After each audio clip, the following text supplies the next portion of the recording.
Olá, boa noite a todos vocês que vão entrar aí, todos vocês que já estão preparados para a nossa live que eu anunciei aqui nos stories e também anunciei na minha rede, né, no WhatsApp.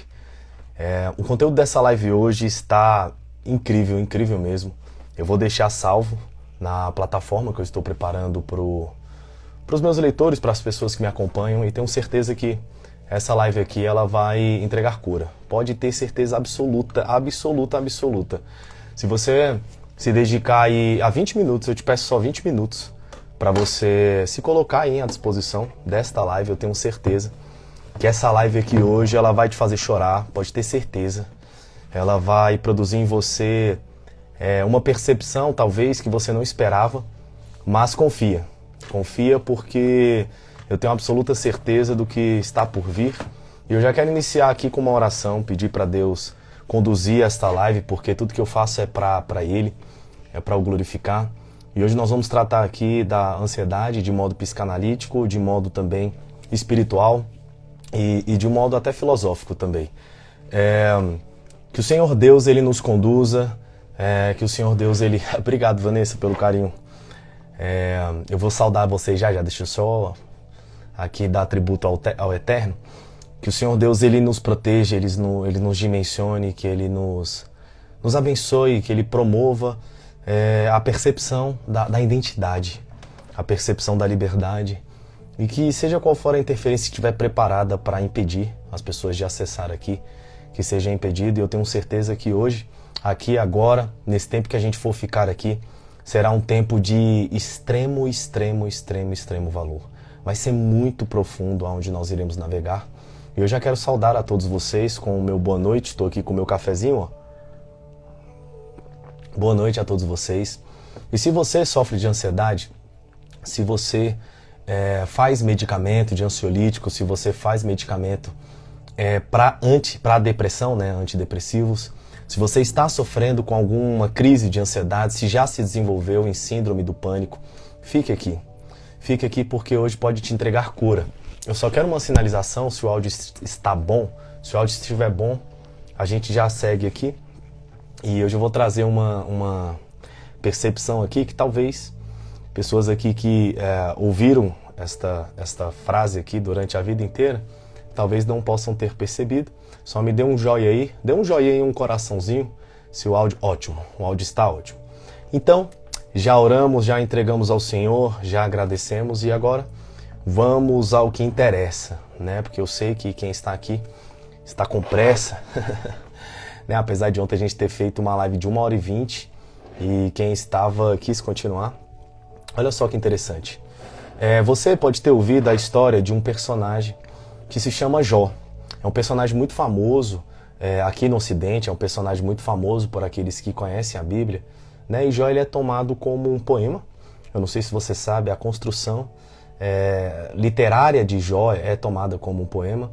E isso é tão lindo ler, Vanessa, tão lindo, lindo, lindo, lindo. Isso é maravilhoso ler, sabia?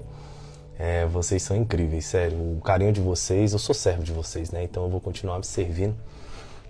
Jó, ele fala muito sobre o sofrimento e talvez você possa ter ouvido a história de Jó, né? Que ele sofreu, que ele perdeu tudo, enfim. E talvez nunca exploraram essa vertente, né? Deste livro, ou desse personagem, ou desse entendimento, mas hoje eu quero explorar algo aqui, talvez pode ter sido uma novidade para você. Mas no meu livro, que está bem aqui embaixo, deixa eu pegar, perdão por sair da tela. O primeiro livro que eu escrevi, Morte, uma meditação sobre a dor, eu trato Jó como uma consciência. E esse livro está esgotado, vou ter que relançá-lo. E esse livro aqui só restaram 2 unidades que são as minhas, né? Eu trato a respeito da morte e da meditação do que a morte significa para nós. E ao tratar Jó como uma consciência, o que eu quero trazer?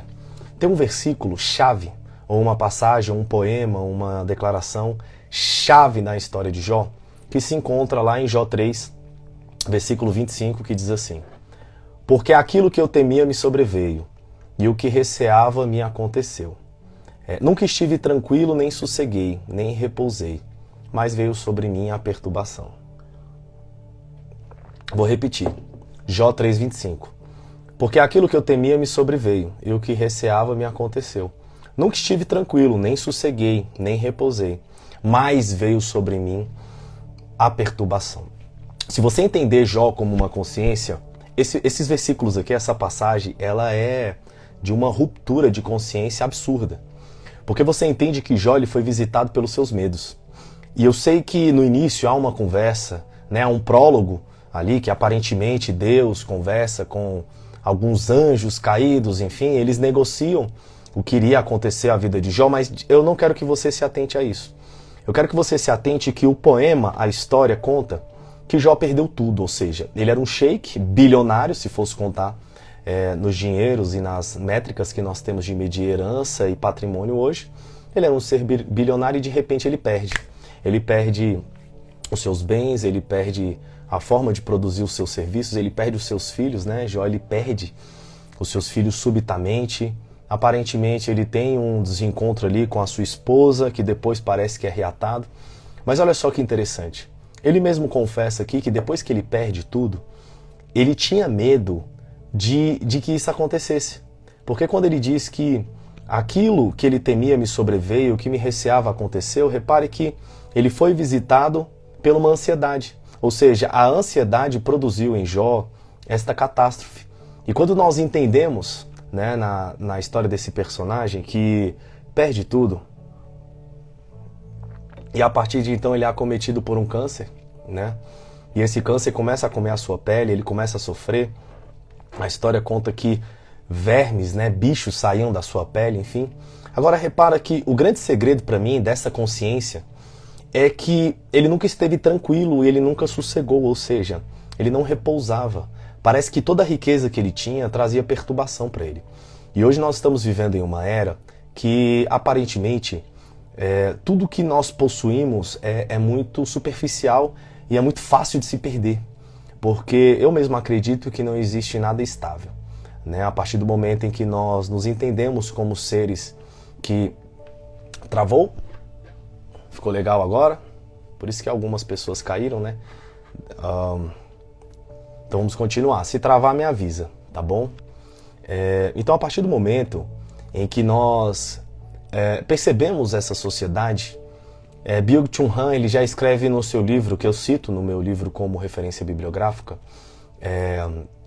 Sociedade do Cansaço, ele fala a respeito dessa era, que é a era que está se desenvolvendo a síndrome de Burnout.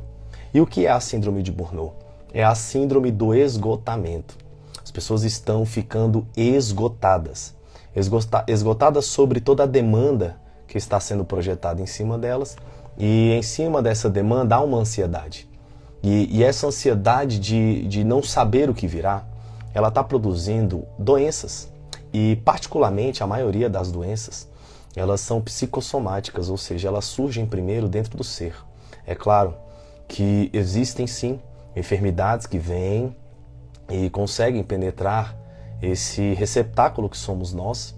A internet está boa, me dê um joinha aí para eu continuar, porque eu não sei se está travando, não sei se vocês estão me ouvindo bem. Se tiver, eu continuo aqui independente do número de pessoas.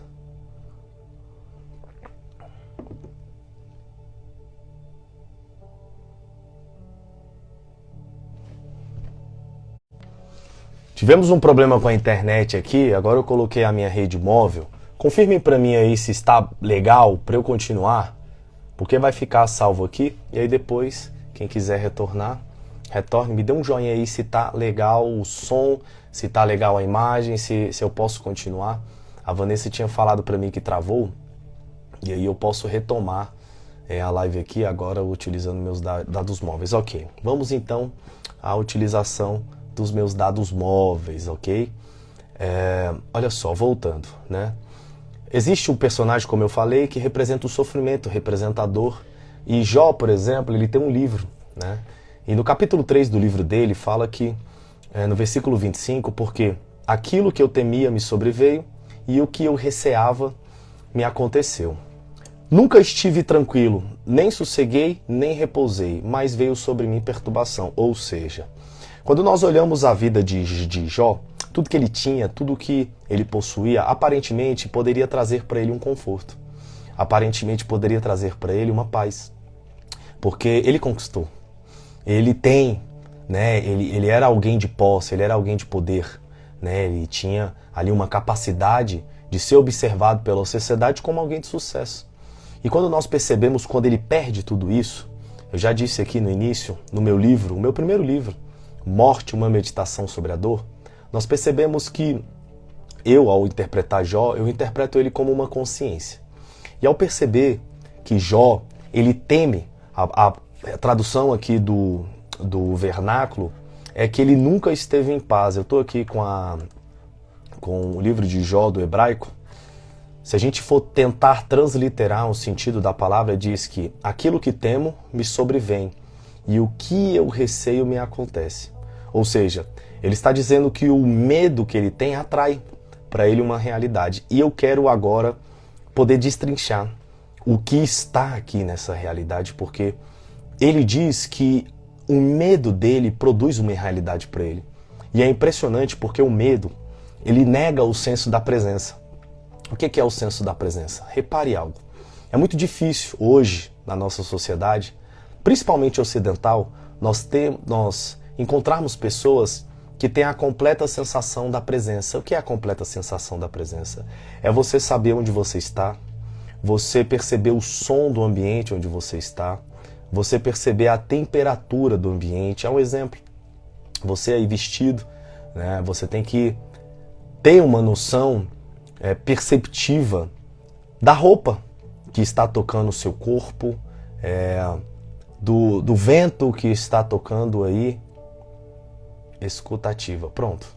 O vento que está tocando, a pressão atmosférica que você está percebendo. Então assim, a todo momento nós somos capturados para não percebermos a existência através da única presença possível, que é o nosso corpo. A única presença possível é você. E é a partir de você que o mundo se transpõe. Então você é um filtro de percepção do mundo. Eu já citei aqui algumas vezes David Le Breton. Quem é David Le Breton? Ele é um antropólogo que ele modificou muito a minha maneira de pensar quando eu comecei a estudar as suas obras, que está bem aqui atrás. E ele escreve um livro, A Antropologia dos Sentidos. Ele faz um estudo histórico e geográfico através da percepção das civilizações dos órgãos sensoriais. E é impressionante como depois de estudá-lo, eu pude perceber o quão pouco eu percebia o mundo. E a partir de então, eu comecei a me capturar nessa atividade para poder entender a existência. E nós temos que ter esse lembrete, né, Obrigado, viu, Vanessa? Nós temos que ter esse lembrete da presença para que a gente não perca a única sensibilidade do universo, que é a sensibilidade da consciência. Então, a consciência, ela é esse estado ativo do ser, né? Vocês veem que eu falo muito sobre consciência e, de fato, a perda da consciência, ela ocasiona muitos males e muitos problemas, porque o ser que não tem a noção da sua presença, ele não tem a percepção consciente da existência, ele se perde. Ele se perde em acontecimentos, ele se perde em impulsos, ele se perde naquilo que ele é estimulado. E a partir de então, se nós entendermos que hoje, com toda a engenharia social, com todas as coerções que existem nesta era, Zygmunt Bauman já falava deste mundo líquido. O que é uma coerção? É você receber uma força externa para praticar algo. E existem milhões de coerções a todo momento sendo estabelecidas no nosso ser. E é a partir daí onde a ansiedade ela se apossa. É a partir daí onde esse enigma do que irá acontecer e esse enigma que entrega uma dúvida, ele pode capturar o ser em um desespero. E esse desespero sobre aquilo que eu não sei o que irá acontecer, me coloca em um estado de perigo. Então, quando Jó ele fala isso aqui no versículo 25, que aquilo que ele tem medo vem sobre ele, é porque a partir do momento em que você tem este medo, esse medo cria para você uma realidade flagrante. Ainda que eu lembro que, quando eu era criança, eu acreditava que tinha monstros embaixo da cama, né? Então, quando eu acordava ou quando eu estava só, eu não deixava os meus pés suspensos, porque eu acreditava que um monstro, um bicho, ele iria me capturar. E é interessante que eu tinha muito medo do escuro e hoje eu prefiro até estar no escuro. E como que eu perdi esse medo do escuro?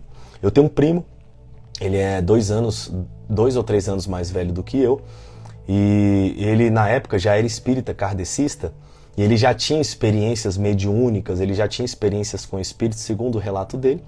E aí teve um dia no apartamento lá da mãe dele, da minha tia, ele apagou as luzes simplesmente e disse: hoje você vai enfrentar esse medo. Quando ele apagou as luzes, eu fiquei travado assim no sofá e não consegui me mexer. Eu era muito novo, eu lembro que eu tinha aproximadamente uns 7 anos. E ele falou: tem um espírito ali na porta, eu tô conversando com ele e tal. E aquilo me chocou, e o impressionante foi que ele foi me mostrando os móveis. Ele falou: esse móvel continua sendo esse móvel. Esse volume aqui dessa caneca, desse jarro, continua o mesmo. É porque quando nós não temos a luz para iluminar, a gente cria percepções do mundo de acordo com aquilo que nos fere, nos amedronta, nos ameaça. E aquilo foi traumático para mim, mas eu realmente interpretei que não havia nada no escuro que me ameaçasse. E a partir dali, eu comecei a me doutrinar nisso. E comecei a testar os meus sentidos. E aqui,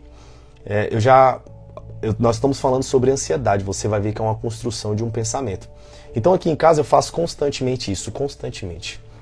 Eu aprendi desde muito novo. Quando eu acordo, por exemplo, eu faço testes, eu retiro um sentido, por exemplo, da visão, e vou caminhando na casa pelo tato, sentindo o vento, percebendo, sabe? Para eu estimular esses órgãos sensoriais para que eu perceba o mundo de outras maneiras.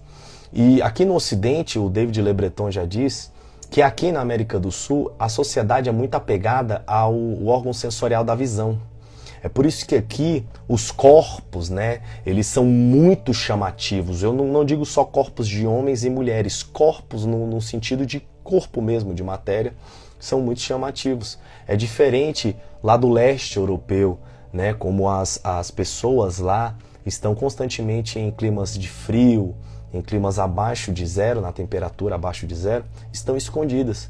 Então eles conseguem desenvolver um outro nível de percepção. E isso é interessantíssimo.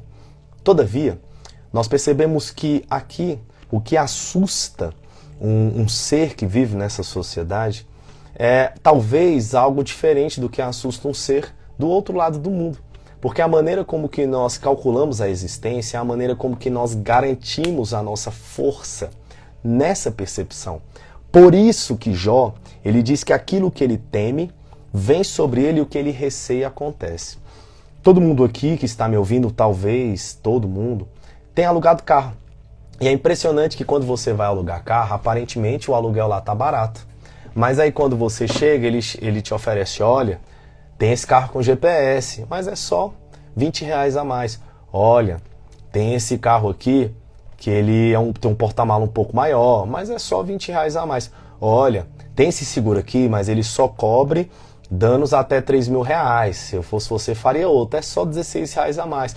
Olha, mas esse seguro só protege você. Tem um que é para terceiros, você nunca sabe o que vai acontecer. E aí ele vai te colocando esse receio. E você, com medo de que isso aconteça, vai adquirindo todas essas etapas. Então aquele aluguel que sairia por 120, por exemplo, ele sai por 230, 240. E isso é uma tática onde explora esta percepção daquilo que nós não sabemos que irá acontecer, mas nós temos medo do que aconteça. E o seguro serve para isso. O seguro serve para garantir um medo. O seguro, ele serve para garantir não um imprevisto, né? Porque o imprevisto, ele vai acontecer você tendo seguro ou não. Mas o seguro, ele vem sobre aquilo que nós receiamos. E se você reparar, você no seu dia tem diversas atitudes que você toma por medo. Tem diversas atitudes que você toma por receio. E é impressionante que mesmo que aquilo que você teme não aconteça a você, Só de você ter medo, isso já aconteceu. Ou seja, o medo faz você viver a realidade. Portanto que no versículo adiante, Jó ele diz que ele não tem descanso, nem sossego, nem repouso. E ele já é flagrado com essa grande perturbação. Então repare que eu acredito, tá? Que tudo aquilo que aconteceu na vida de Jó, que é uma consciência, a consciência de Jó experimentou perder tudo. E eu acho isso incrível, incrível. Sabe, quando você é flagrado nessa realidade que aparentemente você olha e fala, acabou, acabou. Acabou, perdi, finalizou, e aí você se vê vulnerável, você se vê com medo, você se vê perturbado, você se vê frágil, você se vê só. E eu quero chegar aqui agora na outra etapa que segue a história de Jó. É impressionante que depois de tudo que ele passa, ele dá uma declaração que é absurda. Lá no capítulo 42, ele diz assim, eu te conhecia só de ouvir, mas agora os meus olhos te veem. Ou seja, eu tinha ouvido de ti com os ouvidos. Com o ouvir dos meus ouvidos eu ouvi, mas agora te veem os meus olhos, e isto aqui eu quero tomar um tempo para poder explorar. Repara que antes, a percepção que Jó tem do amor, vamos traduzir aqui a palavra Deus por amor, Jó ele tinha uma percepção do amor através do mérito. E esse mérito, ele é uma tirania. Porque o mérito, ele traz para nós que nós merecemos aquilo que nós temos. E repare que com toda a segurança que Jó tinha pelos bens, ele não tinha segurança na sua alma. E talvez você chegou aqui nessa percepção de que tudo que você aparentemente conquistou não está seguro dentro de você. Talvez o relacionamento que você está, você não tem certeza se ele é duradouro. Talvez o relacionamento que se findou, você ainda tem medo de reviver outros relacionamentos como você viveu. Hoje eu recebi um áudio e é impressionante como Deus, o Espírito, ele vai construindo uma mensagem na minha consciência durante o dia, e vocês são, essas poucas pessoas que estão aqui são escolhidas pelo Senhor para eu trazer isso, e não se preocupe. Independente do número de pessoas que tem aqui, eu vou entregar a mesma mensagem. Essa alma que mandou uma mensagem para mim, ela disse assim, Danilo, eu me relacionei com um narcisista. E eu não queria, mas ele me convenceu. Ele se mostrou bem aparentado, ele se mostrou romântico, e eu cedi. De repente, depois que ele conquistou o meu coração, ele sumiu. E ela está em uma catástrofe. E essa catástrofe que ela está, a enclausurou no medo. Sabe, produziu uma casca. E essa casca que foi produzida, ela literalmente se revela como medo. Porque agora ela não vai mais conseguir ser espontânea. E o medo causa isso. Porque quando você repara em Jó, na consciência, Jó ele começa a ter uma intriga com o amor pela espontaneidade. Porque ele percebe que dentro dele estava uma inclinação que temia que aquilo tudo acontecesse, e de fato ele vive o temor daquilo que antes tinha visitado o coração dele. E quando nós estamos ansiosos, nós vivemos a realidade da ansiedade em nós. Nós vivemos aquele mundo que já está disposto por aquilo que nós temíamos no agora. Então, enquanto o remorso ele atua sobre o nosso passado, a ansiedade ela atua sobre um futuro, sobre aquilo que aparentemente não aconteceu, mas você tem medo que aconteça. Tem medo que aconteça por inúmeros fatores. Inúmeros fatores que possam te causar um dano. E esse dano, ele fala do descontrole da emoção. E aqui agora a gente chegou num ponto onde eu quero trabalhar, que eu estava aqui, enquanto eu estava em oração, e literalmente o Espírito me conduziu a pegar um livro, dentre os milhares que eu tenho aqui, eu peguei. Na hora que eu peguei, eu abri uma página e literalmente está escrito assim: a sinceridade da testemunha solitária. Ou seja, nós lemos lá no capítulo 42 que Jó diz, ei, agora eu sou testemunha de ver, de contemplar o Senhor e não só de ouvir, ou seja, o amor para Jó, né, diante dessa consciência que nós estamos tratando, que Jó é uma consciência, nessa percepção que estamos tratando, Deus para ele era uma herança geracional, ou seja, era um costume. E talvez você possa ter recebido o amor como uma herança, como um costume. Um costume que você sabe de onde veio, sabe para onde vai, mas de fato você ainda não conseguiu experienciar dentro de você toda a plenitude que esse amor tem para se revelar em você. E é impressionante que esse livro ele fala o seguinte: a sinceridade da testemunha solitária. E eu grifei a parte que ele diz: no máximo, alguns indivíduos terão me visto presente, terão me visto executar determinados atos, mas não terão testemunhado o meu ato de percepção com base na qual depois dou testemunho. E lá no final ele diz: todo conhecimento humano se fundamenta na testemunha solitária. O desenvolver desse pensamento aqui, ele fala a respeito que o testemunho, ele precisa de provas, né? E as provas, elas simplesmente conseguem determinar atos para conseguir comprovar um ato que aconteceu e convencer. Mas, como ele diz aqui, que o conhecimento ele é fundamentado somente na testemunha solitária, porque somente você sabe o que você percebe.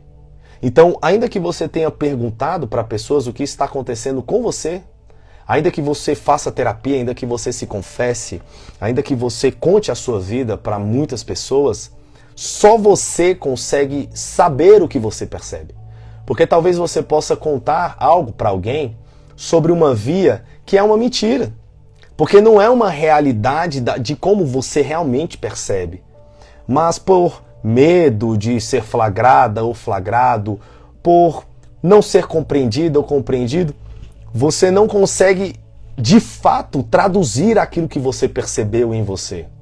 E aí nós entramos com a oração.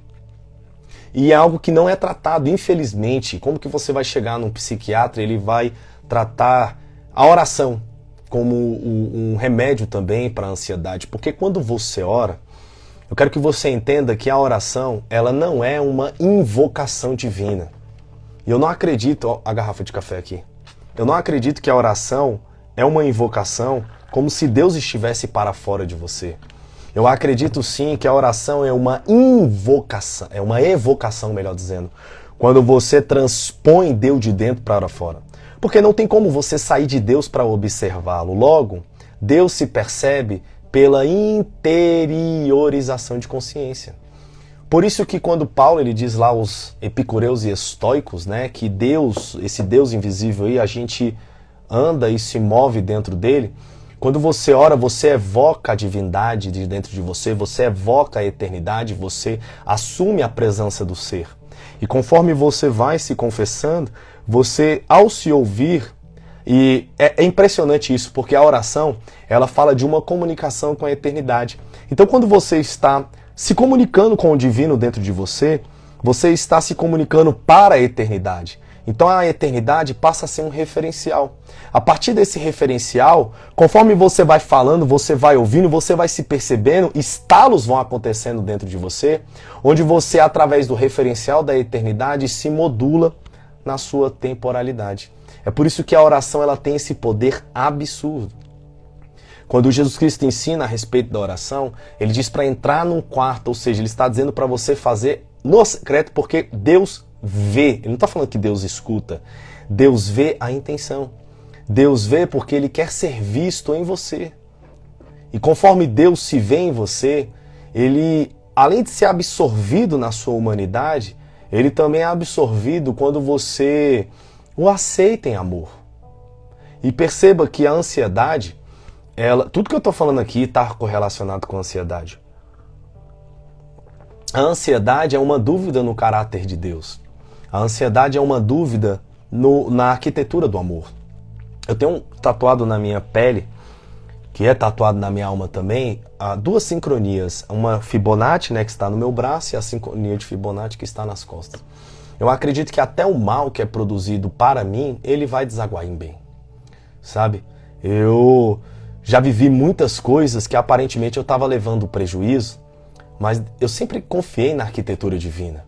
Porque ainda que lancem o mal para você, se você está configurado na gratidão, pode acreditar que esse mal vai se refletir em bem. Porque o mal ele não é estrutural. O mal ele é um resultado, assim como o bem também. Ou seja, tem aparências que parecem ser más para nós, mas vão desaguar em bem. Então eu não posso traduzir a maldade simplesmente por uma estrutura estética. A maldade ela é uma produção. Então, a Ana diz que eu oro bastante nos momentos de ansiedade e escrevo também para Deus. Esse livro que eu escrevi, ele é uma oração diante de Deus. Quando eu estava escrevendo esse livro, eu entrava aqui, sabe, eu não sei se eu vou conseguir passar tudo isso para os meus leitores, nas palestras, mas pronto. A única testemunha é a testemunha solitária, porque o conhecimento humano se fundamenta nessa testemunha solitária. Quantas noites, quantos dias eu estava aqui chorando ao ouvir testemunhos, ao ouvir relatos de mulheres desesperadas, de pessoas que queriam se matar, sabe? Pessoas que estavam afundando. Eu vi ali, meu Deus, há uma liberdade, há uma possibilidade, estão fazendo isso. E eu chorava aqui, conforme eu chorava eu escrevia. E conforme mais eu escrevia, eu via a vida sendo brotada de dentro de mim. E tenho palpitações e aperto no coração por conta da ansiedade. Continue aqui, Léo. Continue aqui mais alguns minutinhos. Então, continuando aqui um relato desse livro, na outra página, ele diz o seguinte: as pessoas fazem isso porque as provas são eminentemente comunicáveis, ao passo que as evidências não são. Só posso comunicar uma evidência por meio de um signo, cuja conexão com a evidência, por sua vez, não é evidente à primeira vista. Já a prova pode ser encerrada no esquema verbal e transmitida a uma pessoa de maneira que possa executar o mesmo raciocínio. A prova tende ao consenso, a evidência, à certeza pessoal. O que eu quero trazer para vocês aqui? Quando perguntaram para Carl Jung se ele acreditava em Deus, ele diz não. Eu sei dele.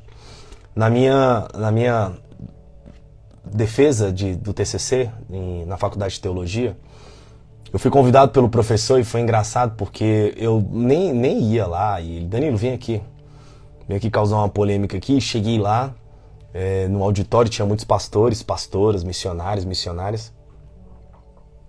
E eu. E aí, quando começamos a falar e tudo mais, aí uma missionária olhou pra mim e assim, falou: você acredita em Deus? Eu falei: não. Eu sei dele. E é impressionante porque há uma briga da apologética tentando comprovar a existência de Deus e ela não pode ser comprovada. No dia que Deus for comprovado, ele se reduz a uma criação humana. E, de fato, a evidência, ela é diferente da prova. Sabe, as pessoas querem... Isso eu acho interessantíssimo. Por que Jesus Cristo, ele nunca provou que ele era o Filho de Deus? Porque se ele provasse, a prova é uma mera argumentação de raciocínio que pode até ser repassada, como está dizendo aqui, né? Ela pode ser executada da mesma maneira. Isso é tese científica, que a ciência, ela diz que para uma tese ser verdadeira, ela tem que passar por experimentos até mesmo cegos de diferentes pessoas que realizam a mesma coisa e obtêm os mesmos resultados. Só que Jesus Cristo, ele nunca quis provar que ele era Deus, né? A prova que Jesus Cristo era Deus, ela vinha da alma humana, ela vinha da certeza pessoal. Porque a evidência que é brotada dentro do ser, ela é uma veracidade que ela depende dessa sinceridade. Uma sinceridade que se aposta do ser. E quando nós interpretamos o advento da ansiedade, você vai lá em Mateus 6, por exemplo, quando Jesus Cristo ele fala para você não se ansiar pelo futuro, porque basta cada dia a sua penitência. Primeiro ponto da ansiedade que nós podemos tratar aqui, pegamos a história de Jó, vemos que tudo que sobreveio à vida dele era um temor daquilo que poderia acontecer, e aquilo que ele teme acontecer, acontece.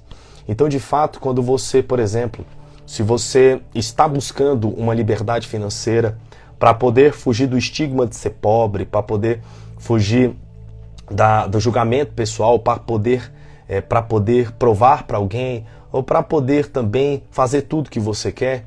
Repare que esse seu desejo, ele tem um medo. E conforme você conquista aquilo que você quer conquistar, à medida que você conquista e se amplia, o seu medo também se amplia. Porque é claro que quanto mais você angaria, quanto mais você tem, mais você também produz o medo de perder aquilo que você conquistou. É por isso que Jesus Cristo, quando ele fala que aqueles que o aqueles que o queriam seguir, deveriam saber que ele não tinha onde repousar, ele não tinha casa. Ou seja, a herança que ele deixaria era uma herança eterna, era uma herança dentro da alma humana, justamente para que a gente perceba que quando eu quero conquistar para provar para alguém, ou para provar socialmente, ou para até mesmo provar para mim que eu sou capaz, essa conquista também ela fala de medo. Então existem muitas posses, existem muitas medalhas de ouro, existem muitos troféus, existem muitas mansões, muitos bens adquiridos que estão abarrotados no seu íntimo de medo. Porque a pessoa ela se fortalece tanto naquilo que ela conquistou que perder aquilo causa para ela um medo absurdo, onde a ansiedade consegue navegar dentro da alma desse ser, conduzindo ao desespero. E hoje eu postei um vídeo na crioterapia. Eu quero que você se atente à respiração. Eu, quando estou conversando com alguém ansioso, alguém desesperado, eu já trago ele para o meu estado de espírito simplesmente com a respiração. Respirando mais calmo, respirando mais lento, porque à medida que você respira, você absorve e infla seu corpo de vida, e quando você expira, quando você solta esse ar, você solta aquilo que não é mais vida em você. É por isso que esse ato de você respirar e se inflar de vida é um ato de neurologicamente você oxigena o seu cérebro, mas também é um ato de você ter a gratidão até mesmo involuntária de receber essa vida, se penetrar de vida e se purificar dentro, para que você possa vencer aquele estímulo que está te causando medo pelo ato da gratidão de respirar. Então, eu vejo hoje pessoas que estão com ansiedades, com crises, e estão tentando se domar, como eu coloquei no podcast aí, depois vai lá no podcast, se eu não me engano é o 98, estão tentando se domar com ansiolíticos, ou seja, a emoção vem, o medo vem, aquela turbulência vem, e aí se doma com o remédio. É uma produção química. E essa produção química ela foi feita em um laboratório. Essa produção química ela foi feita com ácidos, com elementos que são produzidos de forma artificial. Só que você tem a possibilidade de produzir um remédio existencial na sua alma. Nem toda emoção que você sente ela tem que ser domada. No meu livro eu falo que, na página 50, sentir é mais importante que conhecer. A cada sensação percebida há também uma informação traduzida. Quando eu cito Damásio, eu amo esse cientista, esse neurocientista, eu trago aqui a diferença entre emoção e sentimento. A emoção é uma produção química de estímulos que você recebe externos.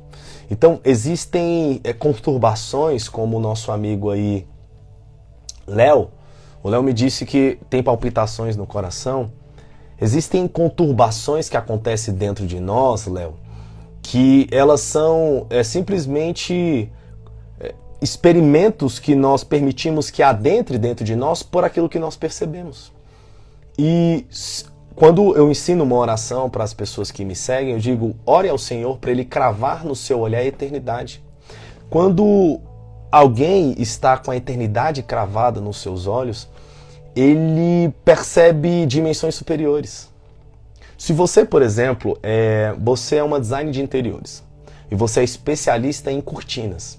Quando você entra num ambiente, a primeira coisa que você vai observar é a cortina. Eu, particularmente, se eu não tenho esse meu olhar domesticado para isso, eu vou entrar no local, não vou ver cortina, não vou ver nada, vai passar desapercebido. Ou seja, aquilo que você já vem permitindo que adentre em você com uma possibilidade de olhar o mundo, onde você for, você vai perceber o mundo por aquele olhar que você se doutrinou. É por isso que Jesus Cristo, no mesmo capítulo que ele fala de ansiedade, ele fala da janela da alma, que é o olhar. Mas não é esse olhar globo ocular aqui, não. É o olhar interpretativo de como eu olho a vida. É aquele olhar que se comunica para dentro de mim. É aquele olhar que traduz a realidade de uma maneira que a realidade mesmo não entrega para mim a tradução, e sim eu entrego a tradução daquilo que eu percebo em mim. É por isso que pessoas que estão sofrendo de ansiedade são pessoas que elas estão interpretando o mundo, primeiro, em desfavor a elas. Elas estão interpretando também o mundo como se ele estivesse conspirando sempre contra a realidade delas. E essa ansiedade também pode ser essa corrida para tentar fazer dar certo. Porque se você acredita no processo, se você é abraçado pela eternidade, e a partir desse abraço que você tem da eternidade, tudo que acontece nessa existência passa a ser um resultado para que você chegue na completude dessa eternidade, você passa a caminhar em gratidão. E conforme você caminha em gratidão, esses pensamentos, essas situações que vêm para moldar a sua emoção, recebem uma resposta sentimental, que é aqui onde eu entro na diferença entre emoção e sentimento. No Spotify também, se você entrar lá, As Fronteiras da Alma, tem lá 3 episódios que eu gravei diferenciando emoção e sentimento, porque sentimento é uma decisão. O teste que eu fiz hoje ao entrar numa banheira de gelo, quando eu entrei no tonel de gelo, minha frequência cardíaca estava em 100 batimentos por minuto. Eu desci para 75. Tem pessoas aqui que estão me assistindo que elas acordam com 75. Esse repouso, o atleta ele tem um pouco menos. Mas pessoas comuns que não são atletas de alto nível, elas acordam nessa frequência. Você pode até me confirmar aqui que em média os batimentos cardíacos quando acorda, ou já mediu, 70, 75 é uma posição bem relaxada. O que aconteceu comigo ali quando eu entrei naquele tonel de gelo? Se eu for ficar evidenciando o frio que eu estou sentindo, se eu for ficar evidenciando a dor que eu estou sentindo, é claro que eu vou me desesperar. E o momento que eu me desespero, eu estou permitindo que aqueles estímulos que estão ali acontecendo em mim se tomem e se tornem o que eu sou. Mas a partir do momento em que eu inflano o meu corpo de vida, oxigenando as minhas células, produzindo em mim uma percepção de gratidão, a minha frequência vai baixando. E a partir do momento que minha frequência vai baixando, eu estou controlando o meu corpo pelo meu estado mental. Então, aquilo que você ajunta nas regiões celestiais não pode ser corrompido. O que é região celestial? É aquilo que não está na esfera física. É aquilo que é imanente, aquilo que é intangível. É isso que é acumular tesouros nas regiões celestes. Tome o celeste como o invisível, como a energia, como aquilo que não pode ser tocado. Portanto, a ansiedade, ela pode se desenvolver de inúmeras formas até chegar em um estado de depressão, que a gente tem ainda muito a descobrir da depressão, mas eu acredito que a depressão ela é mais uma resposta que um ser está entregando a sintomas que podem ser dos mais variados possíveis. E quando uma pessoa decide viver naquela realidade, é claro que há uma mudança neuroquímica no seu corpo e uma mudança também biológica. Isso é neuroplasticidade. No meu livro eu falo também sobre neuroplasticidade. Mulheres, homens que estão em relações narcisistas, estão em relações que o tempo inteiro tira o estado de paz, tira o estado de percepção de confiança. É claro que isso vai produzir ansiedade. Tem mulheres que têm medo de... Ela está sentindo que ela está sendo traída, mas ela tem medo de ver com os próprios olhos, ela tem medo de comprovar. E fica naquela ansiedade quando o seu parceiro não está em casa, ou quando ele sai, ou quando ele não dá notícia. Ou seja, essa ansiedade, ela vai abrindo portas para uma mudança neuroquímica que pode ocasionar a divisões celulares que pode trazer até câncer. Pode trazer doenças que começam a ser produzidas por esse estado descontrolado de insegurança. É por isso que um relacionamento saudável ele cura, porque ele entrega segurança. Um relacionamento que realmente fala de propósito, ele abraça, ele entrega paz. Quando nós vemos que Jó ele perde tudo e agora ele depois ganha tudo, o que Jó ganha na verdade, quando você vai ler no capítulo 42, ele diz: eu sou um tolo, porque eu tentei interpretar a vida por outra maneira, mas agora sim eu te vejo, mas eu te vejo pela testemunha da evidência que acontece em mim. Não é um Deus herdado pelo meu pai, não é um Deus aprendido aí pelo caminho de seguir atrás da minha mãe, pelas sombras da minha família. Não é um Deus aprendido ao ler um livro, não. É um Deus experienciado quando a vida me provoca e eu correspondo ao que a vida está me provocando. Eu vou falar algo aqui que poucas pessoas sabem. Quando você analisa os Salmos de Davi, por exemplo, Davi ele viveu quase 2 décadas em um estado de melancolia terrível. Quando o seu reinado o tempo inteiro estava sendo atacado, estava sendo ameaçado. Quem foi que escreveu aqui? Que escreve, eu acho que foi a Ana. Davi ele escrevia. Os salmos são esses textos vivos, né? Esses textos calorosos que mostram a fraqueza da alma, mas também mostram a intenção.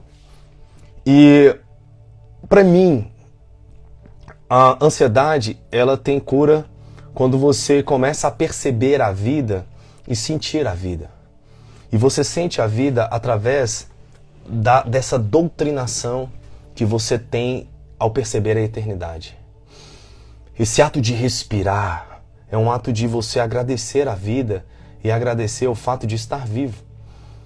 Em fevereiro eu estava no Rio de Janeiro e algumas pessoas me acompanharam. Eu estava lá na Barra e de repente minha intuição disse: fique em pé. Eu fiquei em pé e o mar muito revolto, enfim, toda hora os bombeiros chamando, né, o pessoal para sair, os salva-vidas. E na hora que eu olhei lá, quase em alto mar assim, uma cabecinha e eu vi gritando socorro, socorro. Eu já fui.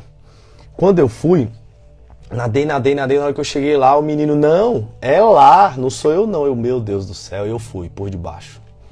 Quando eu fui por debaixo, eu lembro de... Qual é o nome dela?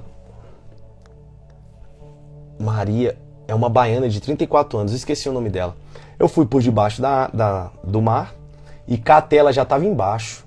Quando eu catei e subi, ela estava assim, sem reação. Quando eu coloquei ela em cima, veio a onda. Meu Deus do céu, aí foi um desespero. E aí eu achei que ele dava pé. Quando eu busquei o pé, quem disse que tinha pé? O desespero. Eu falei: Senhor, eu vou morrer. E aí o que eu fiz? Jogava ela pra cima e ia por baixo, engolindo água, aquele desespero. Meu Deus do céu, eu vi cada coisa, passou um filme inteiro. Eu falei: pronto, vou morrer aqui, tá tranquilo, tá seguro, vou pros braços do Pai, pra outra realidade. E aí depois de muito tempo, chegamos. Na hora que eu cheguei na margem, tava lá na Barra da Tijuca, posto 1. Se você chegar lá, for na Barra, fala assim, ó, pergunta: vocês lembram de um salvamento que teve aqui, de um menino todo tatuado? Pode perguntar lá. Quando eu saí, tava aquela multidão, e aí gritando e batendo palma e aquela coisa, eu nem enxergando a multidão, tava passando mal. E ela saiu assim, desesperada, enfim. Depois ela veio, me agradeceu, abraçou. Onde eu quero chegar? Eu não consegui mais ficar na praia porque eu engoli tanta água que eu comecei a passar mal. Mas eu agradeci tanto a Deus por respirar. Eu falei: Senhor, morrer afogado deve ser terrível. E pasmem, na hora que eu estava indo embora, um homem morreu.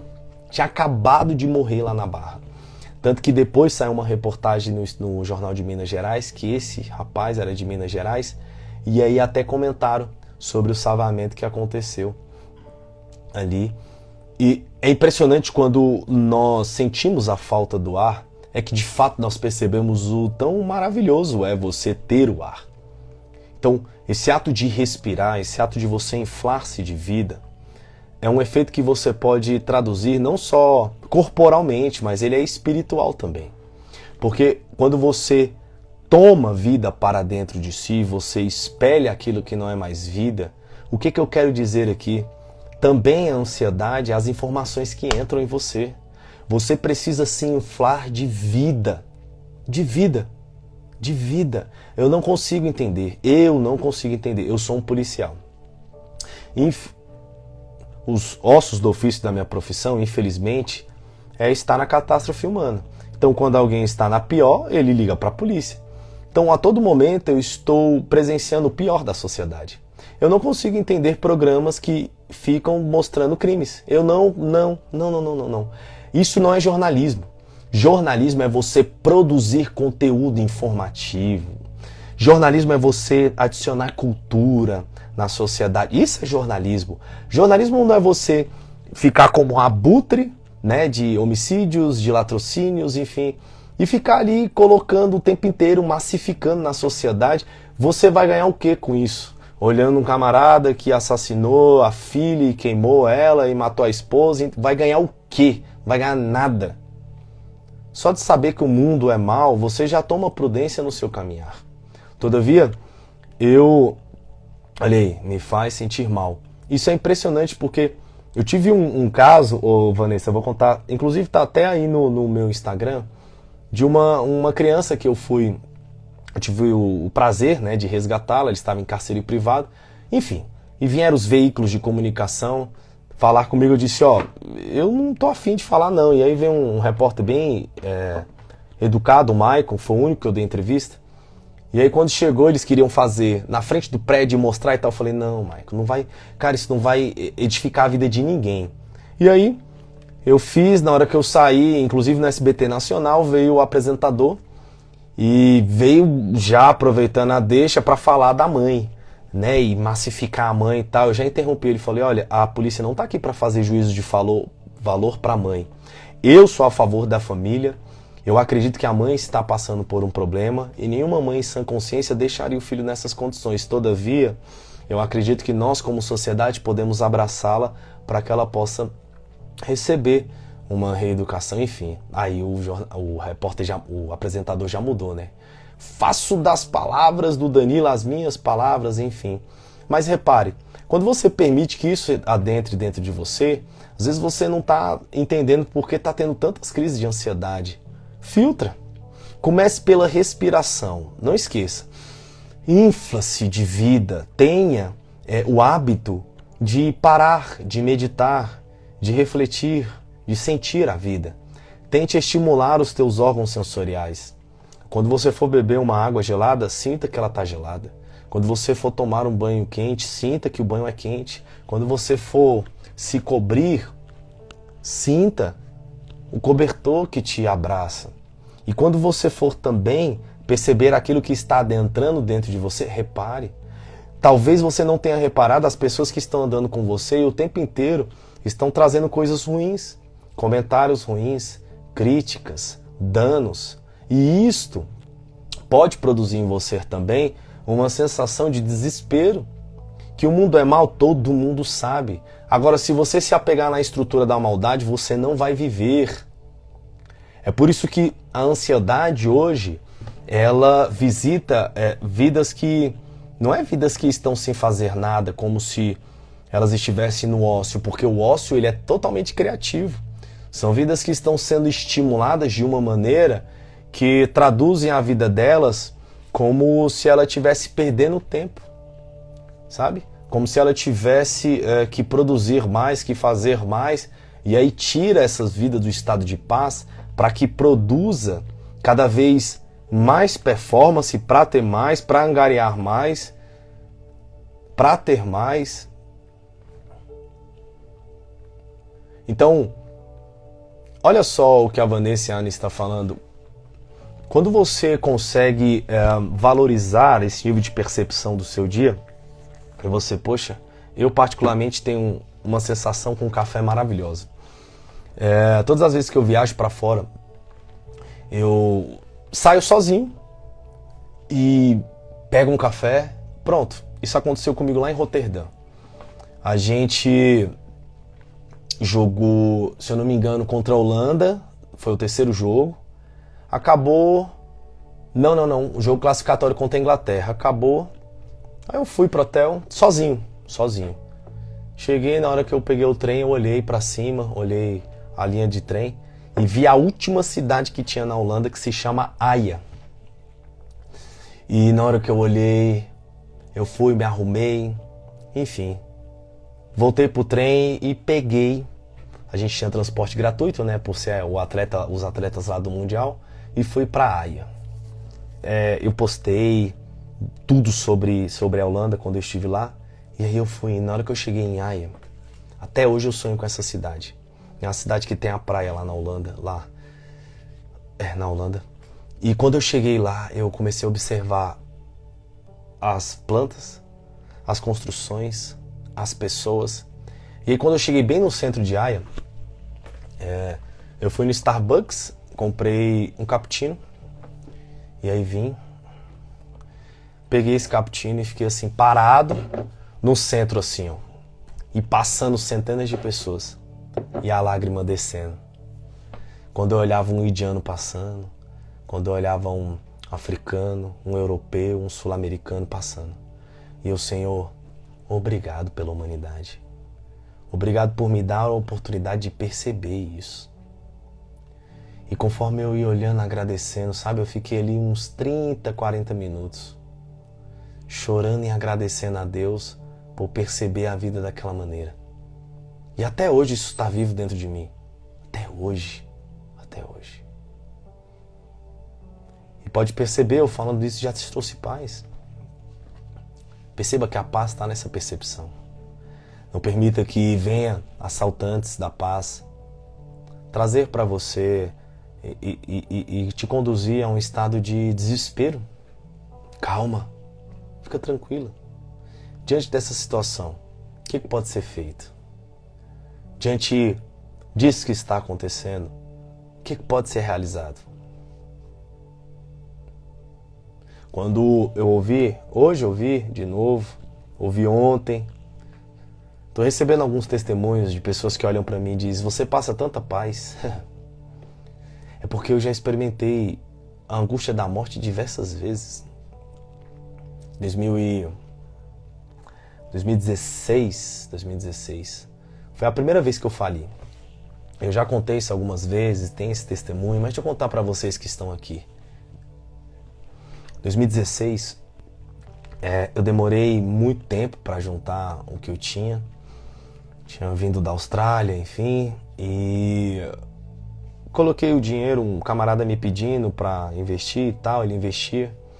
Coloquei na empresa dele e tudo mais. Resumindo, ele perdeu o dinheiro, eu vi a operação no mercado financeiro, eu vi a operação e eu perdi R$240 mil. Do jeito que eu perdi, eu olhei,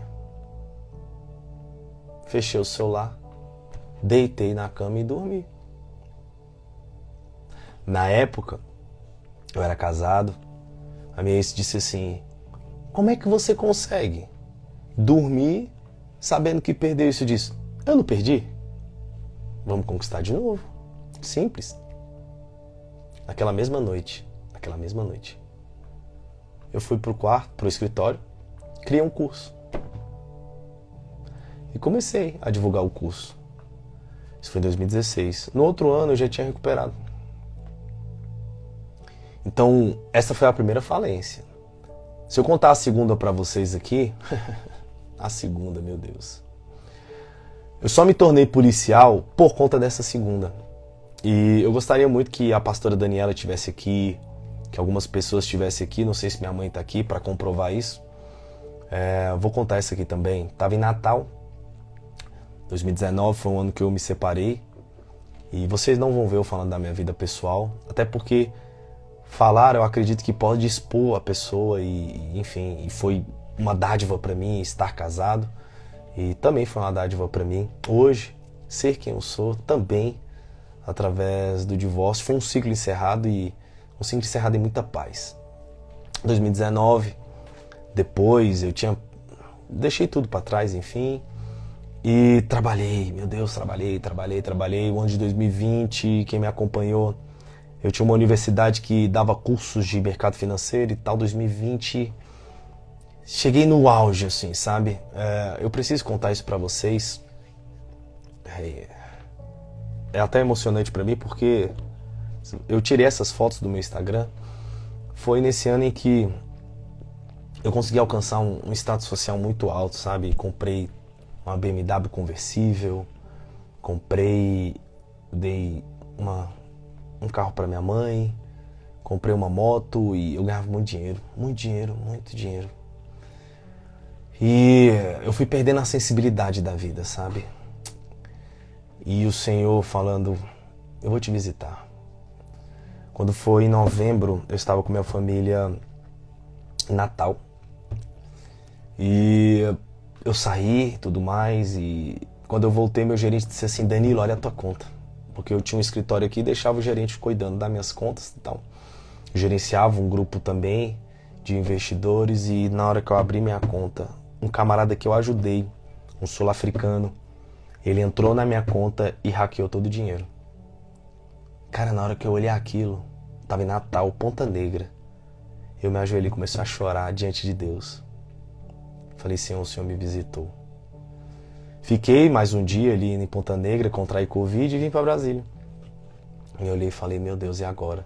Resetei. Isso foi de domingo para segunda. Quando foi na manhã de terça, saiu a nomeação da polícia. E eu não ia assumir a polícia. E essa nomeação, ela me empurrou para dentro da polícia. A melhor coisa que aconteceu. Melhor coisa. Entrei na polícia, ainda tinha meus bens, carro, enfim, tudo. Um dia eu cheguei em casa e falei, cara, eu não sou isso. Vendi tudo. Vendi tudo. Então talvez você esteja angustiado aí, porque perdeu, não sei o que você perdeu, meu Deus. Gente, eu já perdi tanta coisa, mas o melhor foi que eu nunca me perdi. Nunca me perdi. Nunca me perdi. Nunca me perdi. Sabe? E diante de tudo isso, eu aprendi na vida que as estações mudam e o mais importante é você ser penetrado pela eternidade, porque de fato hoje eu não tenho mais medo. Porque eu acredito que o maior medo que o homem pode ter é o da morte, e esse já venceu na verdade. Se eu morresse hoje, eu seria o homem mais feliz do mundo. Olha, sério, se vocês forem no meu enterro, souberem da minha morte, fiquem felizes. Porque de fato a morte para mim é uma passagem. Eu estar aqui é por uma missão. Falo isso para todo mundo, minha mãe sabe disso. Eu vim aqui por uma missão e estou cumprindo ela. Então a pergunta é, o que te angustia, o que está trazendo ansiedade em você? Não ser amada? Medo de ser traída? Oh meu Deus, ninguém trai ninguém. Ninguém, a não ser que você se traia. É o medo do repúdio? Oh, repúdio. Outrora, se você foi repudiada, sabe que o repúdio é um empurro. É um empurrão para você chegar a um novo ciclo de percepção. E a gente percebe que a ansiedade ela está alinhada muito ao ego, sobre aquilo que a gente quer, que a sociedade enxergue em nós, que a sociedade valide em nós. Mas quando você se aproxima dessa percepção com o divino, e eu estou falando aqui de Jó ainda, né? Você vê que Jó ele se aproxima do divino quando o divino, o eterno, Deus, ele filtra essa percepção, sabe? Uma pessoa falida não é uma pessoa que se acabou, se findou. Eu dei até uma sugestão pro meu irmão, falei, cara, eu sei que no teu podcast tu convida só pessoas de sucesso e tal, convida um falido. Convida alguém que perdeu tudo. Esse sim pode ensinar sobre finanças. Porque ele perdeu. Pergunte pra ele quem ele era quando ele tinha, agora quem ele é quando ele não tem mais. Só que sabe, eu fico vendo hoje no Instagram, meu Deus, o Instagram hoje é terrível você navegar no Instagram. É o tempo inteiro pessoas vendendo cases de sucesso, pessoas se colocando como alguém que venceu, como alguém que se estabeleceu. Isso é tudo vaidade, tudo vaidade, tudo vaidade. Tudo vaidade. E aparentemente aquilo que está sendo demonstrado é atrativo. E você pode tá olhando e falando, nossa, mas tá tão belo. Não, é a maneira como ele coloca, é o ângulo. É o ângulo. Sabe pra mim o que é paz? Eu acordei hoje. Fui assistir uma ministração, uma palestra. Fiz a minha vitamina, deitei no sofá, acorda meu sobrinho e vai até mim, me abraça e deita aqui. E fica fazendo carinho na minha mão. Meu Deus, isso não foi filmado, eu não postei, nada. Olha o que eu vivi hoje. Daqui a pouco minha mãe acorda, dou um abraço nela, um beijo. A gente toma café, vou treinar. Fui treinar. Primeiro treino que eu tive depois de romper os ligamentos do tornozelo. Meu Deus, eu correndo, eu falei, Senhor, obrigado, obrigado, obrigado, obrigado, obrigado, obrigado. Estou há 30 dias parado. E treinei, e agradeci a Deus, que gratidão, e vim agradecendo a Deus. Sabe, essa percepção, e aí daqui a pouco recebo uma mensagem de uma leitora, um print do livro, daqui a pouco recebo um feedback, enfim, e é claro que sempre virão situações para tentar roubar aquilo que está guardado dentro de nós, mas sabe como é que você guarda a sua paz? A sua paz não pode ficar aí no seu corpo, a sua paz tem que ficar no seu espírito. A sua paz, ela não pode ficar onde um ladrão ele pode chegar e assaltar. É por isso que a gente tem que guardar a nossa paz em campos superiores. E onde você guarda? Sabe, essa guarda que você coloca não é uma guarda com portão, com grade, com cachorro, não, ela está lá dentro. É essa percepção da presença, essa evidência que o amor te olhou e o amor cuida. É essa evidência de você saber que Deus é bom e Deus cuida. Quando você se apega ao caráter de Deus, você entende que Deus está te observando. E hoje, nós somos uma sociedade que está matando o espírito. É uma sociedade que não vive pelo espírito. Sabe, estão negando essa realidade e estamos adoecendo. Se você entender que Deus, Ele cuida, literalmente, de cada parte do seu ser, e cada parte do seu ser, ela está totalmente arquitetada para perceber essa eternidade. A percepção da eternidade, ela não vem só pela uma clarevidência, não, ela vem pelo simples. Ela vem quando você olha, ali eu estava olhando hoje, se você reparar, o vídeo que eu fiz, tem um pé de limão cortado atrás, e ele foi podado. Só que está nascendo fruto, onde foi arrancado o galho. E a poda fala disso. Eu acho impressionante a poda. Tem um agrônomo suíço que ele restaurou uma terra na Bahia podando. Ele chegou lá, é uma terra muito árida, ele plantava, e ele via que a terra estava ficando árida. Porque plantando, e ele já tinha colocado agrotóxico, tinha colocado tudo. De repente, ele recebe ali uma intuição divina e começa a podar. Ele começa a plantar coqueiros e poda. Sabe o que ele percebeu? Quando ele podava a árvore, quando você poda a árvore, ela precisa aumentar a sua força para que ela possa captar mais incidência solar para produzir, né, mais, para ela se regenerar, para ela se reestruturar. Então, como que a árvore consegue produzir mais capacidade de absorver a incidência solar, aprofundando as raízes? Então, quando você poda em cima, a raiz cresce para baixo, porque a raiz ela precisa penetrar mais a terra para procurar lençóis freáticos, sais minerais, enfim.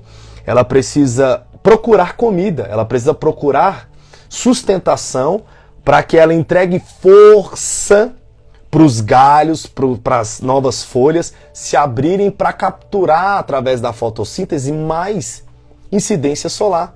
E isso começou a sarar a terra. Ou seja, quando ele podava, ele sarava a terra. Então, quando Deus nos poda, Deus está permitindo que nós nos aprofundemos em nós.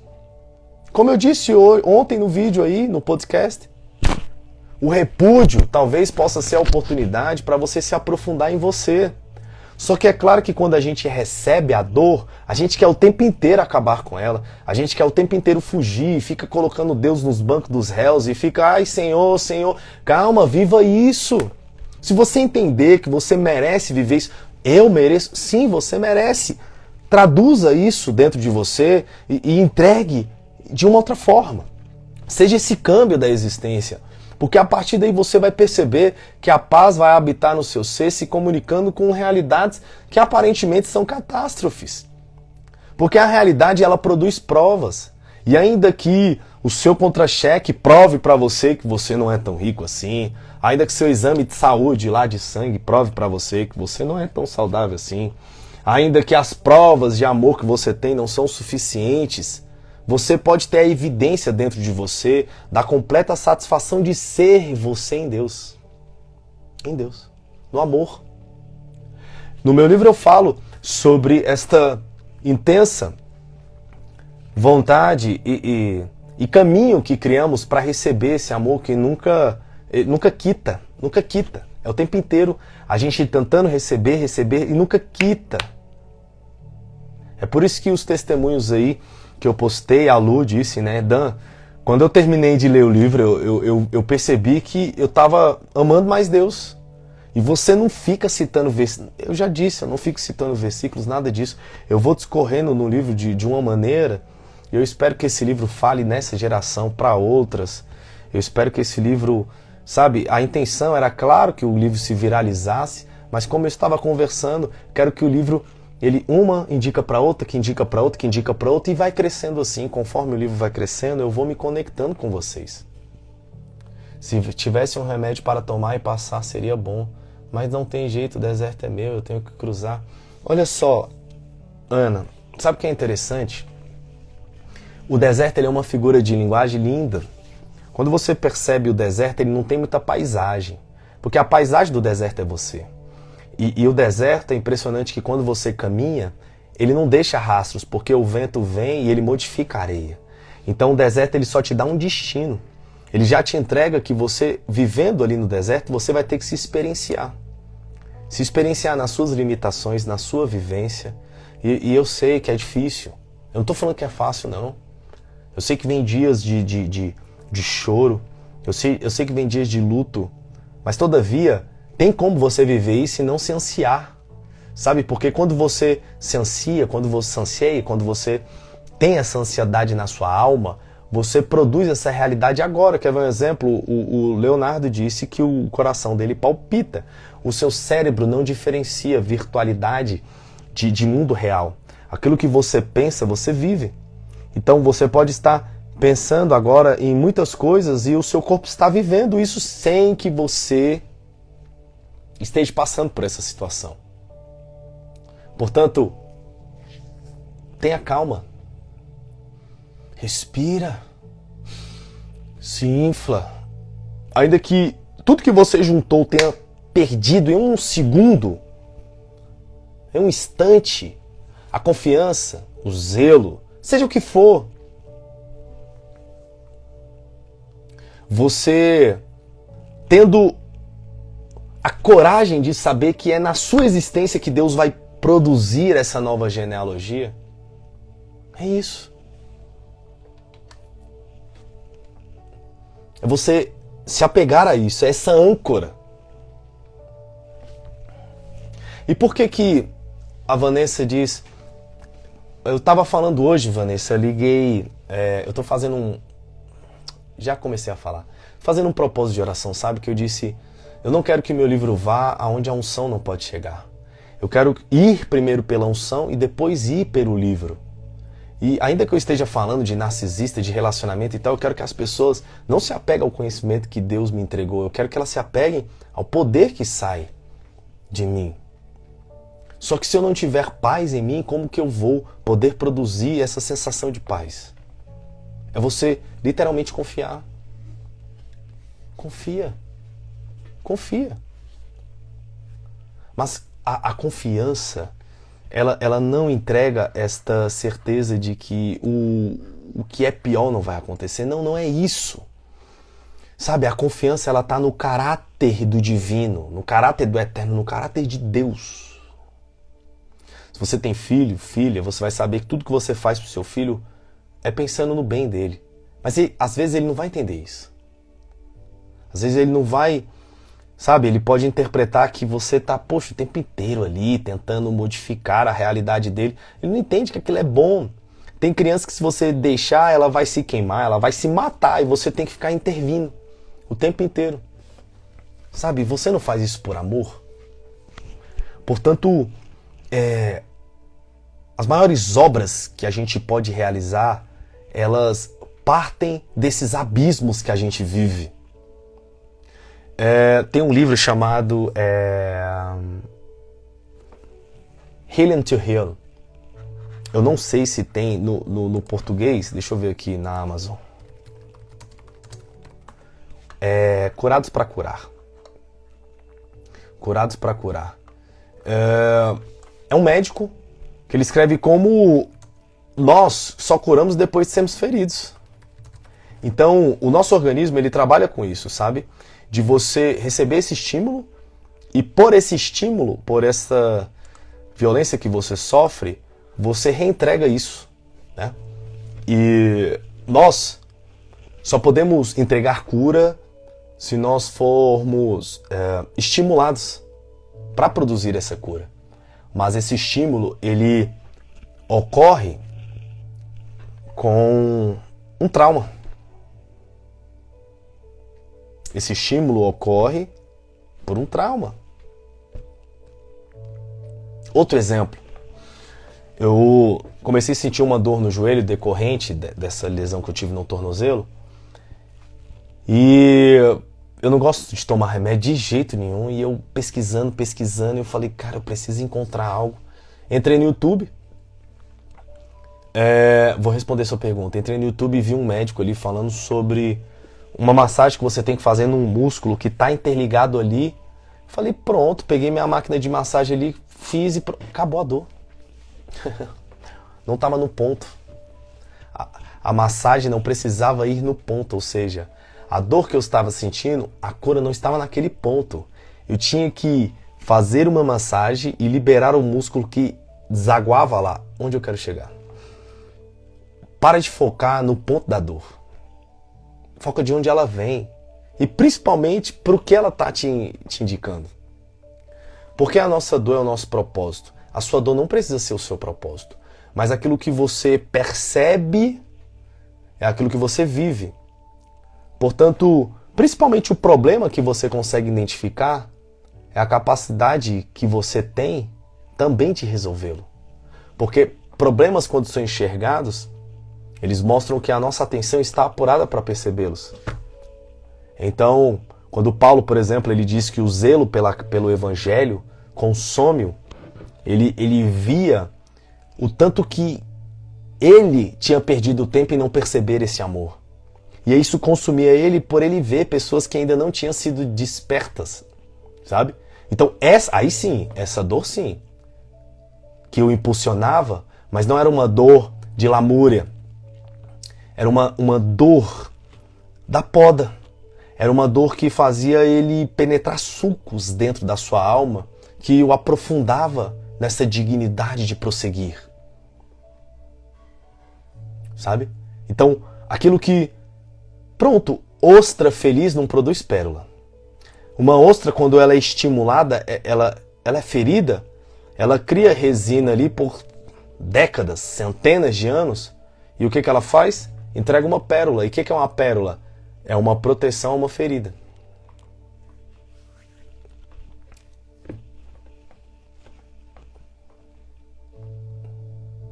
Eu não sei quanto tempo a gente tem de live.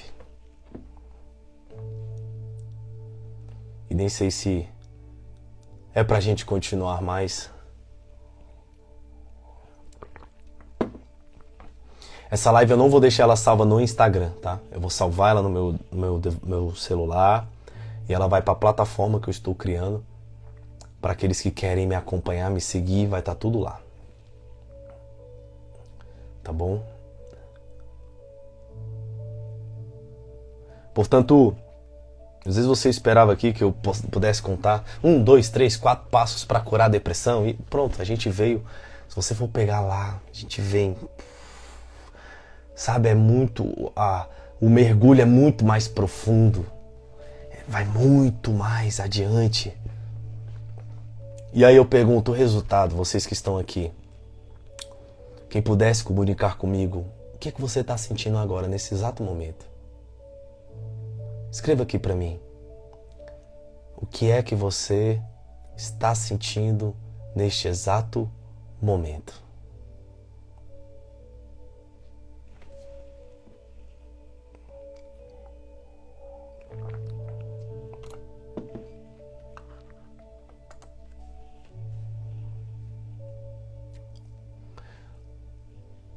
Vanessa diz que está se sentindo em paz e calma.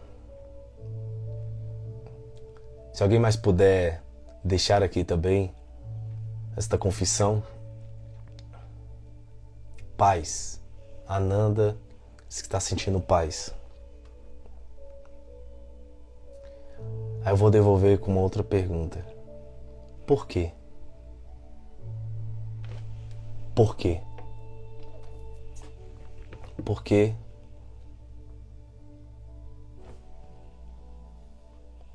Eu entrei aqui muito angustiada. Por que vocês estão sentindo paz? Eu tenho uma certa restrição a esses livros de 7 dicas, 8 formas. Nada é tão exato.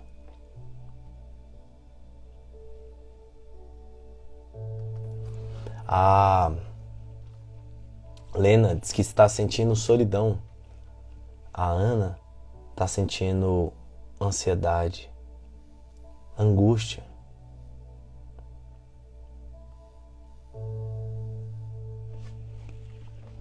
Por que você está sentindo ansiedade e angústia? Desde ontem que eu assisti a live me ajudou muito na ansiedade.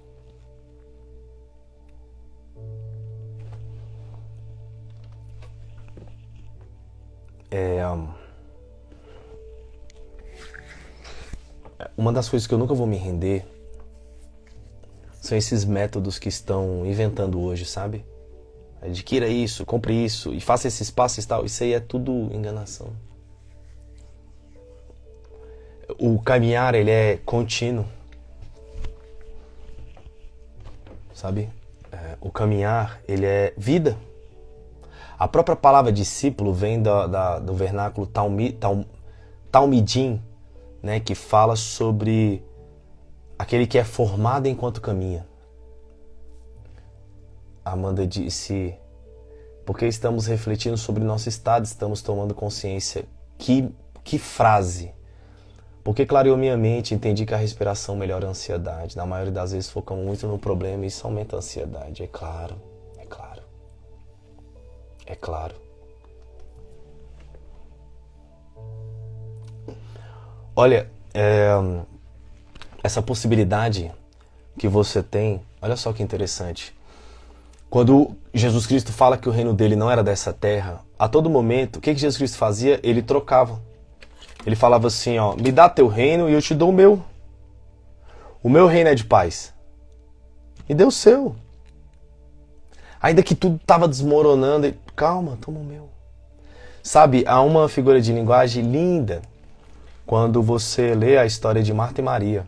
Eu não sei aqui se vocês conhecem a história, mas Jesus Cristo, quando ele entra em uma região, né, em Betânia, Lázaro está morto, né? Vão entregar uma mensagem para ele, diz, fala para Jesus que o seu amigo está morto. E quando Jesus chega, está doente.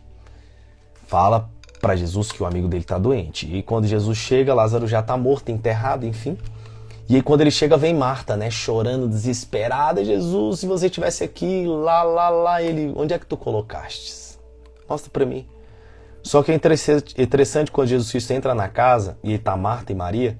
Marta, ela começa a fazer muitas coisas, ela começa a se atribular, ela começa a cozinhar, ela começa, enfim, querer agradar, né? E Jesus Cristo, ele tá ali ensinando e Maria sentada, prestando atenção. E aí Jesus olha para Marta e diz assim, Marta, por que tu tá atribulada? Marta, ela até se indigna com sua irmã Maria e diz, eu tô aqui fazendo tudo isso e minha irmã tá aí sentada. Ele, Marta, ela escolheu a melhor parte. Marta é a nossa alma, enquanto Maria é o nosso espírito. A nossa alma pode estar atribulada, sabe? Querendo fazer muitas coisas, mas o nosso espírito, ele, ó, descansa. Pois é, Helena. Marta é a sua alma e Maria é o seu espírito. Eu amo Davi quando ele diz assim, dei uma ordem à minha alma, disse ao meu coração, aquieta-te, sabe? A gente tem que entender que nós somos espírito também. E você precisa comunicar a sua existência pelo seu espírito. Sabe? Dê uma ordem, acalma. Aquieta. Aqui tá tudo bem. Aqui tá tudo tranquilo. Porque na região, na dimensão do espírito, não entra morte. Não entra dor. Não entra desespero. E você precisa fluir isso. Fazer um desenho aqui. Esse desenho aqui vai ser, na verdade, ele já tá aqui. Esse desenho aqui vai mudar, olha só, vai mudar a percepção de muitas pessoas. Se você for no YouTube, tem um seminário lá que ele vale a minha vida. O que é o homem? Tá lá no YouTube, tá? Isso que eu tô falando pra vocês. Seminário que é o homem. Tá vendo isso aqui, esse desenho aqui, ó? Tá vendo esse círculo e esse círculo? Tá vendo? Isso aqui somos nós. Eu acredito que nós somos seres espirituais. Isso aqui é a nossa alma, isso aqui é o nosso corpo, tá? Aqui no nível do nosso corpo, você tem os 5 sentidos. Você tem a audição, você tem o olfato, você tem a visão, você tem o paladar e você tem o tato. Ou seja, aqui nessa esfera, você percebe o mundo, corpo, tá? Você percebe o mundo por essas 5 portas. Aí quando você chega aqui na alma, tá vendo? A alma, que já faz essa comunicação, essa interseção com o corpo, você tem o seu coração, que é a sede da sua intenção, desejo e vontade. Então, desejo, vontade e intenção está aqui o nível, ó, do coração. Quando faz essa interseção com o corpo, essa comunicação que nós temos aqui do corpo para a alma é a emoção. Emoção. As emoções que você sente, através dos estímulos que você recebe por essas portas. Aí aqui em cima, você tem o espírito. E o que nós temos a nível do espírito? Fé, esperança, amor. E dentre todas, o amor é a maior. Né? Quando você tem a interseção do espírito com a alma, você tem a mente, né? Ou seja, essa razão. Então repare, quando você se comunica assim, ó, do corpo para cá, você só percebe o mundo por essas 5 portas. Acaba que você vai se comunicando com sua alma só por emoções. Tá vendo? E aí, toda a sua vontade, todo o seu desejo, toda a sua intenção parte do que está aqui. É por isso que você passa a desejar somente o que passa. O que eu vou falar aqui agora, o que eu já estou falando, eu acredito que está modificando muitas percepções. Aí chega Jesus Cristo, por exemplo, para visitar Zaqueu. E fala, Zaqueu, desce da árvore. Desce aí dessa figueira brava, que hoje eu vou repousar na tua casa. É o Espírito que vem repousar. E o que Zaqueu fala? Senhor, se eu defraudei alguém, eu vou restituir. Ei, mas calma, Zaqueu, eu vou repousar na sua casa, eu vou dormir aí. Ou seja, o Espírito visitando, trazendo fé, esperança, amor. E aí, quando você se comunica aqui nessa esfera, você deságua para cá. E aí há a mudança do coração, porque muda o seu desejo, muda a sua intenção, muda a sua vontade. Ou seja, basta você reparar naquilo que você mais está desejando, o desejo fala da falta. Portanto, quando o Espírito ele penetra aqui na alma humana, ele começa a satisfazer tudo isso com fé, com esperança, com amor, com tudo que é puro, com tudo que é sublime, com tudo que é alto. E aí vai desaguando. Vai desaguando para chegar até o corpo, a ponto de que todas as suas percepções sensoriais estejam infectadas pelo Espírito. E aí você começa a perceber aquilo que é alto, aquilo que é belo, aquilo que é imanente, aquilo que traz vida. Tá aqui, ó. Esse seminário está no YouTube. Eu deixo ele guardado aqui porque eu tenho certeza que futuramente ele vai alimentar aí quando a nossa sociedade estiver extinta e aí os futuros habitantes do planeta Terra vão lá, YouTube, o que é o homem, seminário. Então perceba que essa interseção, esses círculos, você tem corpo, alma e espírito. Sabe, esse livro aqui, quando eu comprei ele, deixa eu ver, eu dato os livros quando eu compro, deixa eu ver se está datado aqui. O Desespero Humano. É um livro pequeno, olha só. Eu já até rasguei ele de tanto ler. Do meu filósofo favorito, Soren Kierkegaard. Esse livro foi tão absurdo. Eu demorei, acho que 30 dias para ler 3 páginas, porque eu não conseguia passar. É interessante que Søren Kierkegaard ele fala sobre o elo, né? O elo que você tem, olha só, você tem um ente e aí você tem outro ente. Esses dois entes, quando eles se unem, eles criam um terceiro ente, ou seja, por exemplo, relacionamento. Quando você tem uma pessoa que se casa com outra, o que é o casamento? É esse terceiro ente. Deixa eu pegar as canetas aqui para exemplificar. Então você tem A que se casa com B. A, ao se unir com B, cria C. Então o que é o casamento? Casamento é o resultado do vínculo de A com B. Só que A tem um corpo, B também tem um corpo, mas o casamento não tem um corpo. Casamento é o resultado da relação desse vínculo. A partir do momento em que A não quer mais estar com B, C deixa de existir. Então o casamento é o elo. É o elo. Essa terceira pessoa que é o elo. E o casamento, quem criou? Deus. Então só existe casamento onde Deus está. Então por isso que eu falo no meu livro, casamento não é cartorial, casamento não é autorizado por pastor, casamento não é as pessoas andar com aliança, casamento não é morar na mesma casa, não. Casamento é o vínculo de duas pessoas em Deus. Pronto, se Deus está, tem um casamento. Se não está, é junção. Ok. O que é a alma humana? A alma humana é o espírito que se une com a matéria, forma a alma. Então a alma é o vínculo, ou seja, eu percebo o mundo aqui na Terra e eu percebo o mundo nas regiões celestes, ou seja, pelo espírito. E a alma é esse vínculo, tá vendo? Eu quero fazer uma pergunta. A sua alma está pendulada para qual lado? Para o lado do corpo ou para o lado do espírito? Porque a alma é o vínculo. A sua alma, ela recebe estímulos do espírito ou ela recebe estímulos do corpo?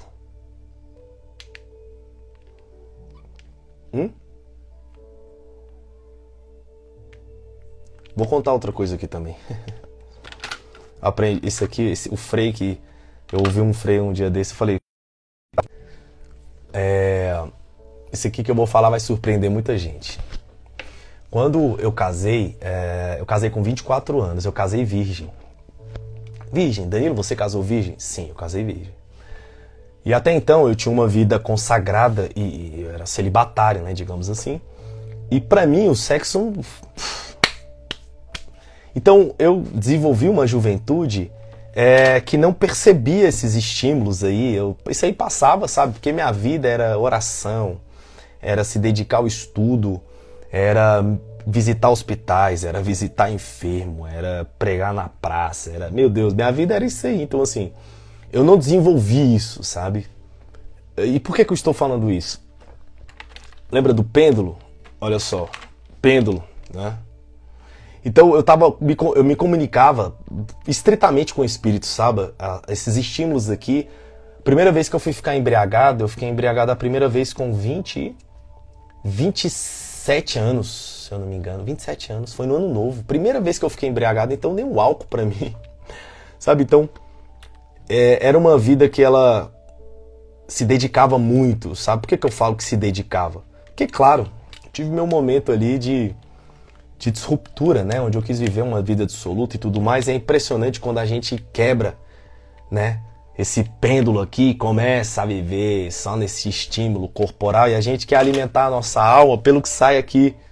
E aí você começa a querer alimentar e isso vai te produzindo cada vez mais necessidade, carência. E aí quando você vê, o espírito, ele não é que ele morre, ele fica atrofiado, sabe? Então, isso também tem a ver com ansiedade. Aquilo que te desespera. Perceba, o mundo está entrando por você como? Como que está entrando? Como que está entrando? O que você está provando? O que você está tocando? O que você está ouvindo? O que você está inalando? O que você está vendo?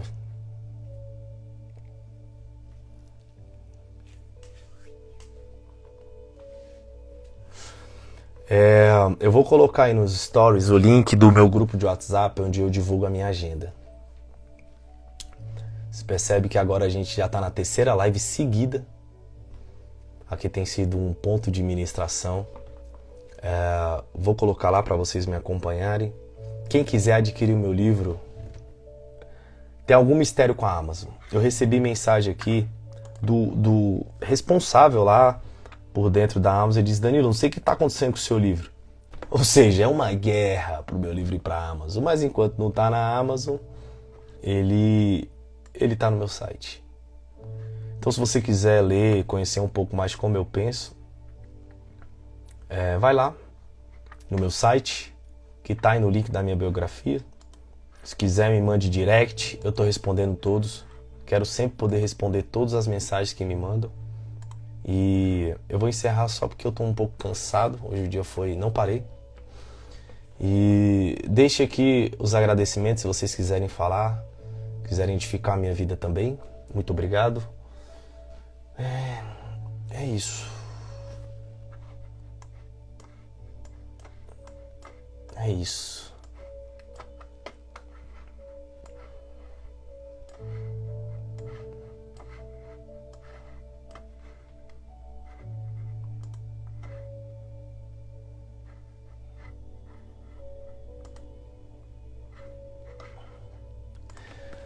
Tô lá no Spotify, vai no Spotify, tô no Deezer, tô no SoundCloud, que é gratuito, SoundCloud é gratuito, Deezer, a maioria das pessoas que tem TIM, né?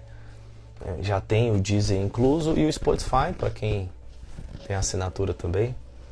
Também tô aqui no Instagram.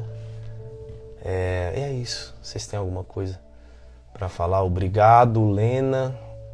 Obrigado. Boa noite.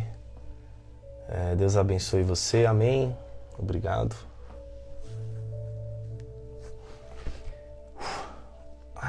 Obrigado, Nanda.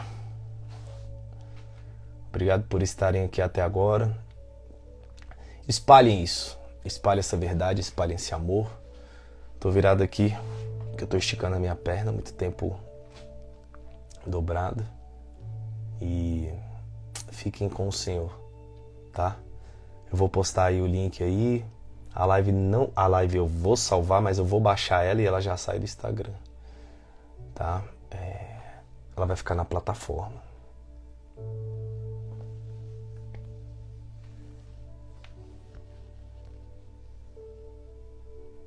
Então, um beijo. Fiquem com Deus.